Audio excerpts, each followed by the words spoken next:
Bismillahirrahmanirrahim. Assalamualaikum warahmatullahi wabarakatuh. Selamat pagi dan salam sejahtera bagi kita semua. Perkenalkan, nama saya Jawa Sultan Habibi, STMT, dosen program studi Teknik Elektro Universitas Muhammadiyah Ponorogo. Video ini merupakan bagian dari pernyataan diri dosen dalam unjuk kerja Tridharma Perguruan Tinggi atau PDD UKT-PT pada unsur pengajaran sebagai salah satu syarat sertifikasi pendidik untuk dosen tahun 2026. Pada kesempatan ini, saya akan menyampaikan proses pembelajaran mata kuliah program Evaluasi Kontrol atau PLC dengan materi dasar pemrograman PLC. Materi ini dirancang untuk memberikan pemahaman kepada mahasiswa mengenai konsep dasar PLC, struktur sistem PLC, prinsip kerja, serta dasar penyusunan program menggunakan diagram ladder sebagai fondasi dalam pengembangan sistem otomasi industri. Melalui pembelajaran ini, mahasiswa diharapkan mampu memahami fungsi dan karakteristik PLC, mengenal komponen-komponen utamanya, serta mampu membuat program dasar menggunakan logika ladder untuk menggunakan penyelesaian permasalahan kendali sederhana sesuai dengan capaian pembelajaran mata kuliah. Selanjutnya, saya akan memulai kegiatan pembelajaran sesuai dengan rencana pembelajaran semester yang meliputi penyampaian materi, interaksi dengan mahasiswa, praktik, dan juga serta proses penilaian pembelajaran. Selamat mengikuti perkuliahan. Wassalamualaikum warahmatullahi wabarakatuh. Mata kuliah yang saya ampu adalah mata kuliah PLC atau Programmable Logic Control dengan kode MK MVP 52138.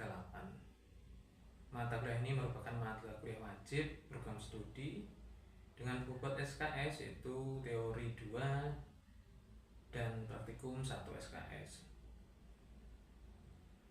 Mata kuliah ini mempelajari tentang komponen I/O modul PLC, ada flash memory, delay timer, counter, kemudian ada arithmetic logical unit, analog input, dan analog output. Selain itu ada instruksi dasar untuk pemrograman, ada kode mnemonik dan ladder diagram. Selanjutnya ada sistem otomasi sederhana dan juga sistem simulasi atau simulasi program otomatis untuk sistem kontrol industri.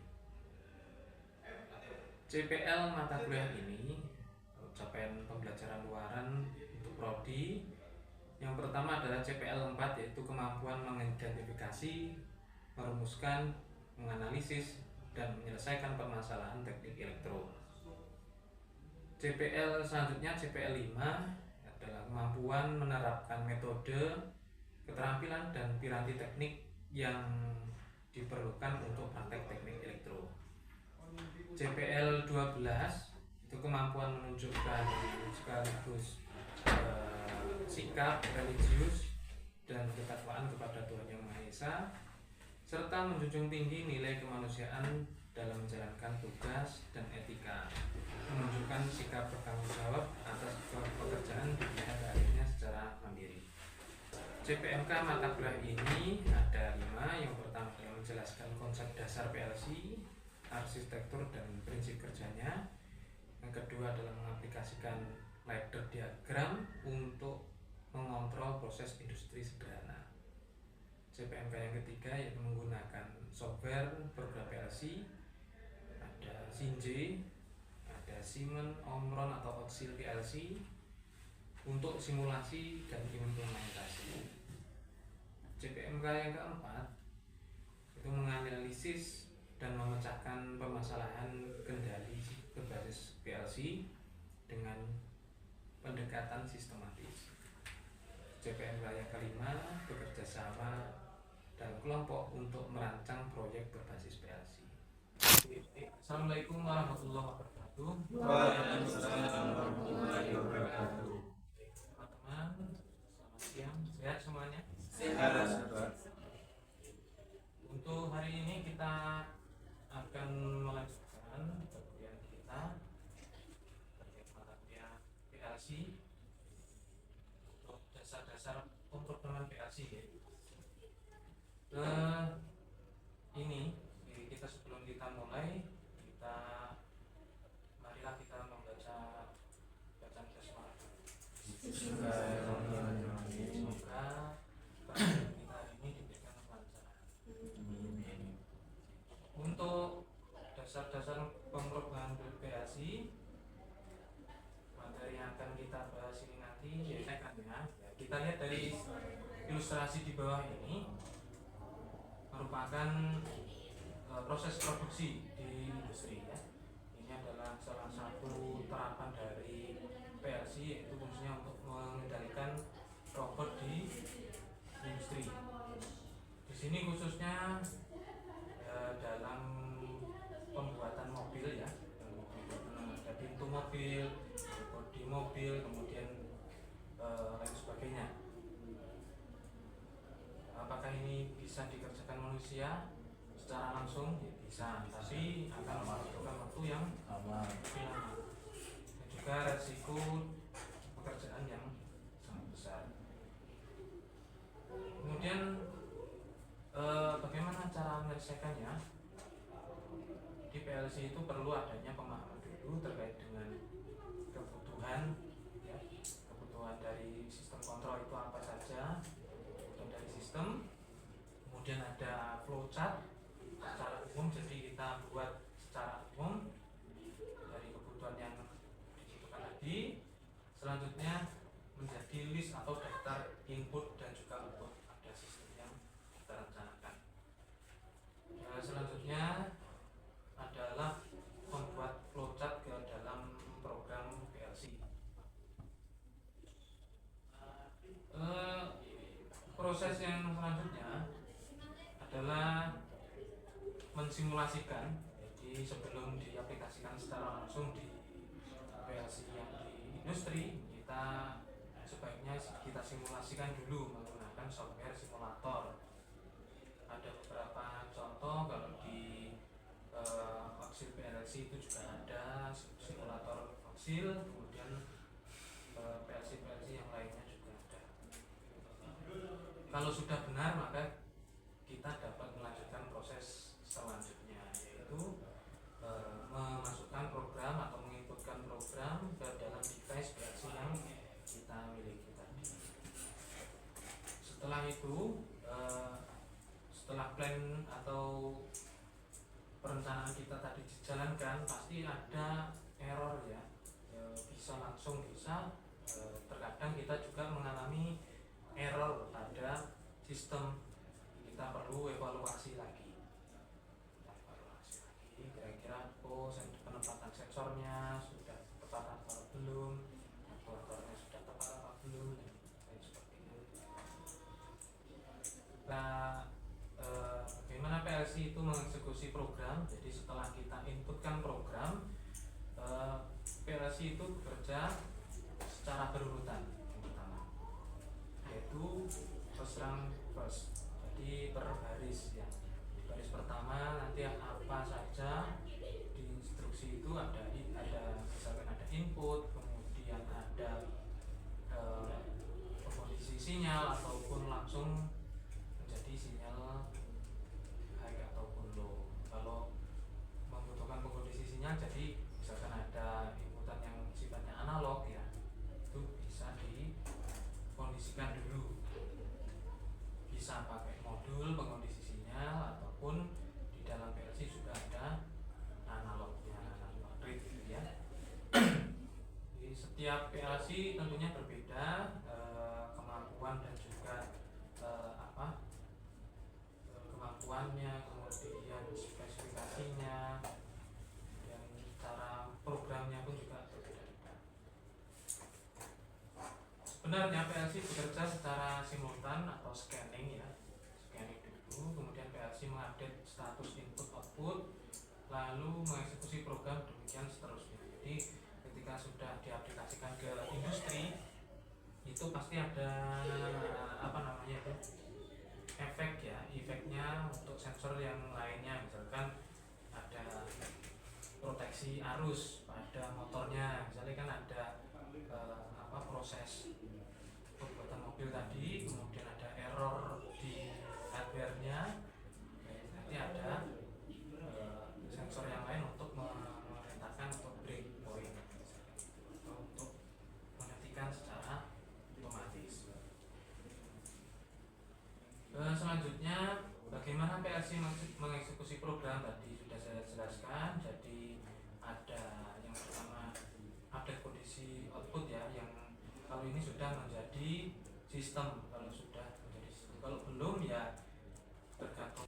Ada istilah PLC scan time, yaitu waktu yang dibutuhkan PLC untuk mengupdate status ya, status dari input output mengeksekusi program. Dan juga PLC scan time itu bisa untuk mendeteksi I/O, misalkan ada scan I/O-nya itu. Kemudian ada program scan. Program scan termasuk lama pembacaan instruksi dari programnya ya. Kemudian sesuai standar IEC atau International Electrotechnical Commission atau Badan Standarisasi Dunia dalam bidang teknik elektro, ini memberikan standar untuk keseragaman untuk pemrogram berbagai macam merek PLC. Jadi yang umum untuk PLC itu adalah apa ya? Programnya Programnya apa? cek program. Ada namanya ladder diagram. ladder diagram ya. Jadi berbagai macam PLC itu untuk standarnya menggunakan ladder diagram. Meskipun bahasa yang lain bisa digunakan, misalkan ada pakai diagram blok, ada yang pakai apa itu ada list program bentuknya. Jadi kayak seperti apa namanya itu, di list satu persatu, ada load, ada add, tambahkan, dan sebagainya. Secara standar yang paling umum digunakan, yang paling atas yaitu ladder diagram. Ada yang pakai function block diagram, ada struktur telis, jadi satu persatu. Ada instruction list, jadi listnya ada. Yang instruction list ini biasanya yang pernah saya coba itu pakai model yang remote itu ya, modelnya ada modul untuk menginputkan programnya, jadi satu-satu menjalankan inputnya. Selanjutnya ladder diagram merupakan metode pemrograman PLC yang paling populer, kemudian diadopsi dari relay logic control ya. Jadi ini merupakan relay internal, nanti juga ada ya internal relay di PLC, berbentuk seperti tangga atau ladder untuk menuliskan program yang nantinya dikonversi sehingga dapat digunakan oleh prosesor PLC. Jadi sudah ada penerjemahnya sehingga kita lebih mudah untuk memberikan instruksi pada PLC ya. Cukup mengambil data, ditarik, ngambil perintah, ditarik, dan kita tinggal isikan apa alamatnya gitu. Contohnya seperti ini teman-teman, di hampir semua PLC itu sama, hanya berbeda di pengalamannya ya. Ada di sini kita lihat ada persen I101.0, ada persen I103.0, kemudian ada persen Q102.0. Nah, ini yang bagian kiri yang inisialnya I, ini merupakan input kontak ya. Kebetulan yang kita lihat ini adalah kontaknya normally open ya. Jadi ada normally open, ada normally close. Kemudian yang outputnya ini berupa coil. Coil itu ya seperti saklar gitu ya. Jadi nanti bisa aktif dan juga selanjutnya yang paling kiri ini rail, power rail, ini untuk inputnya. Jadi garis input di sini netral rel ini untuk biasanya ya misalnya ini ada positif, ini ada negatifnya gitu ya. Udah seperti itu. Dan perang ini adalah baris-barisnya. Selanjutnya ada konvensi pada LD atau ladder diagram, yaitu ada power rail, ada rel netral tadi, kemudian ada anak tangga yang disebut terang atau room, dibaca dari kiri ke kanan, dari atas ke bawah. Jadi pembacaan program itu dimulai dari kiri ke atas ke kanan, kemudian ke bawahnya lagi dan seterusnya. Terang tidak boleh diakhiri dengan lebih dari satu output. Maksudnya di sini terang tidak boleh diakhiri dengan lebih dari satu output. Misalkan nanti inisialnya sama, jadi bentrok alamat ya. Meskipun nanti ada alternatifnya cara membuat outputnya. Ada coil atau output dan input kontak. Ini yang sering digunakan adalah inputnya berupa kontak dan outputnya coil. Ditampilkan dalam kondisi tidak dienergis atau tidak aktif ya. Jadi nanti ketika standby ataupun kondisinya dia netral istilahnya, itu kondisinya tertutup atau terbuka. Tinggal kita membutuhkan yang mana. Kemudian input output didefinisikan melalui alamatnya. Jadi input output itu semua harus punya alamat yang jelas dan tidak bertabrakan ya. Kalau dia panggil 2 kali tanpa syarat ketentuan tertentu, itu biasanya programnya akan error.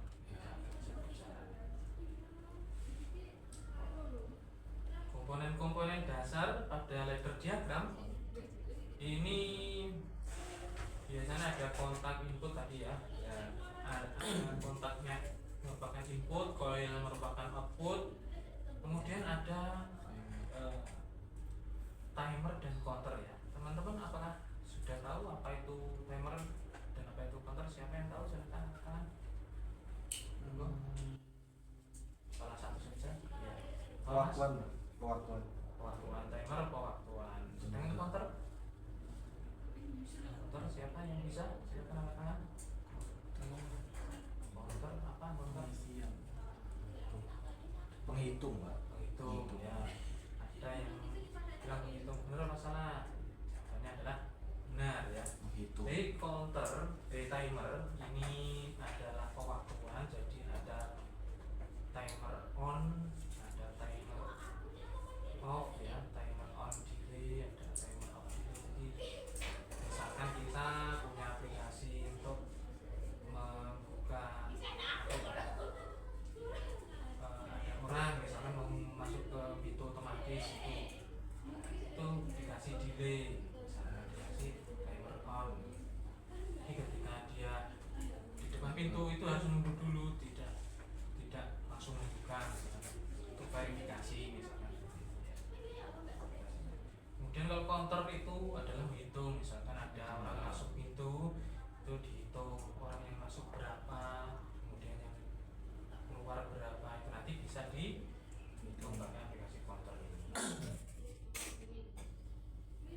Kemudian lanjut ke kontak coil ya, tadi sempat saya bahas sebelumnya. Ini ada normally open kontak dan ada normally close kontak.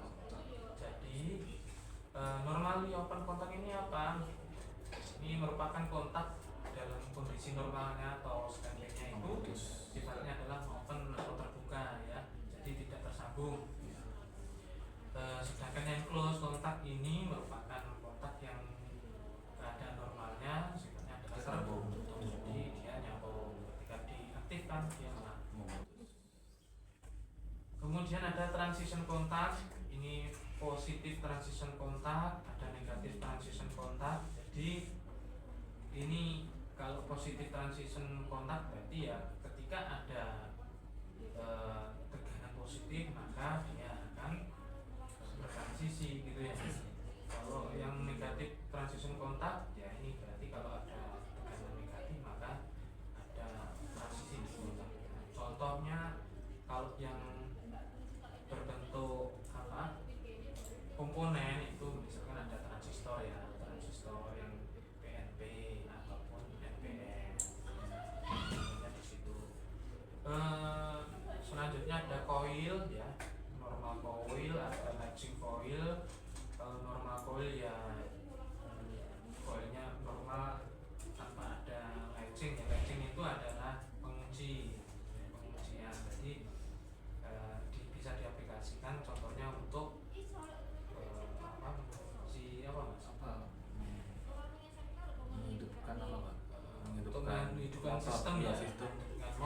bisa, menghidupkan sistem bisa. Jadi kalau latching coil sekali dia dinyalakan maka akan Kunci.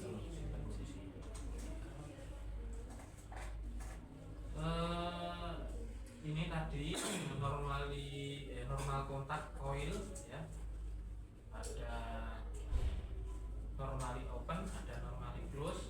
Jadi ada timing diagramnya seperti ini teman-teman, bisa dilihat ya, yang atas kanan ini timing diagram untuk yang NO, yang bawah itu untuk yang NC.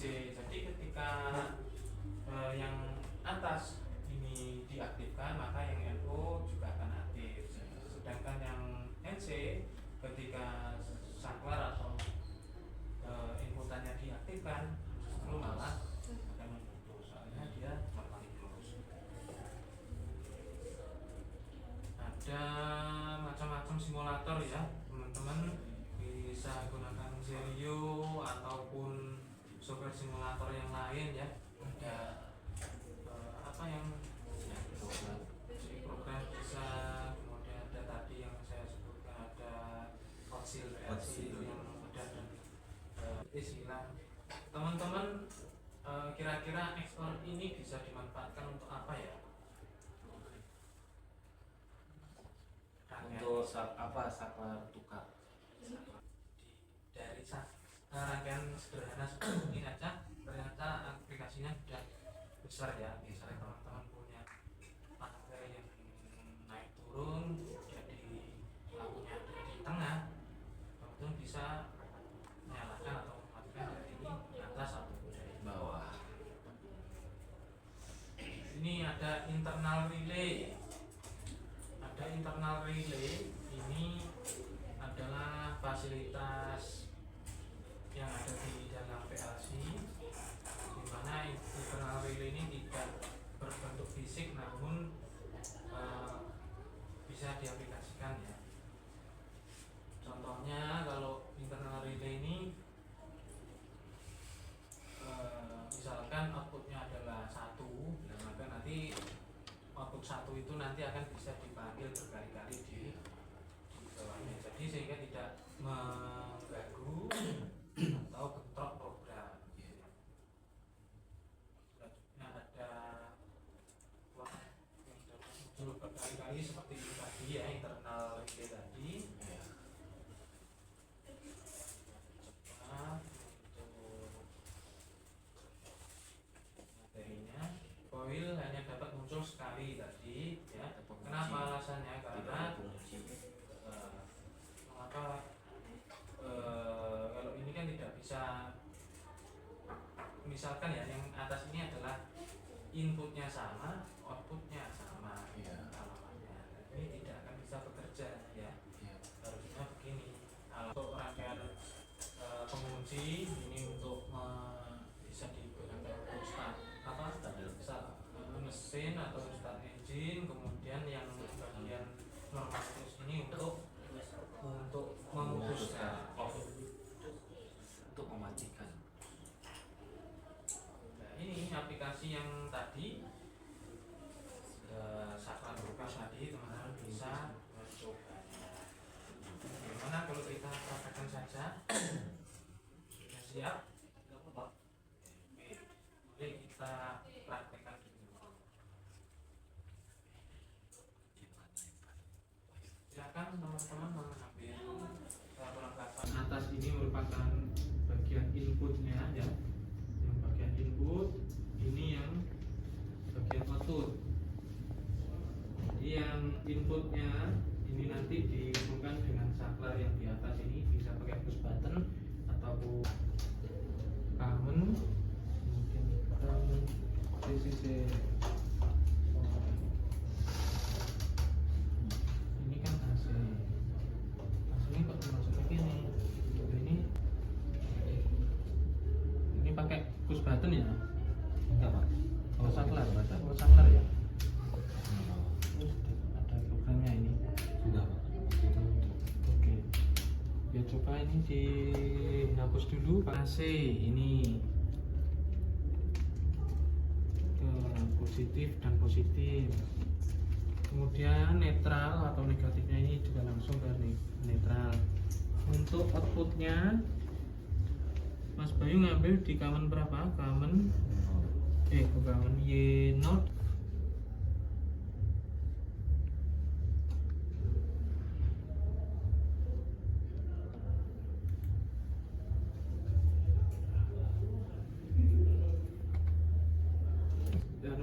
Untuk rangkaian fungsi ya. Iya, dia mau dipakai. Ini sudah jalan ya untuk rangkaian fungsi. Coba Mas Bayu buat yang sebagai saklar tukar yang untuk fungsi untuk apa yang tadi lampu saklar tukar ya Mas. Jadi fungsi saklarnya ini dia bisa menyalakan dan mematikan, berjumlah bisa menyalakan dan mematikan.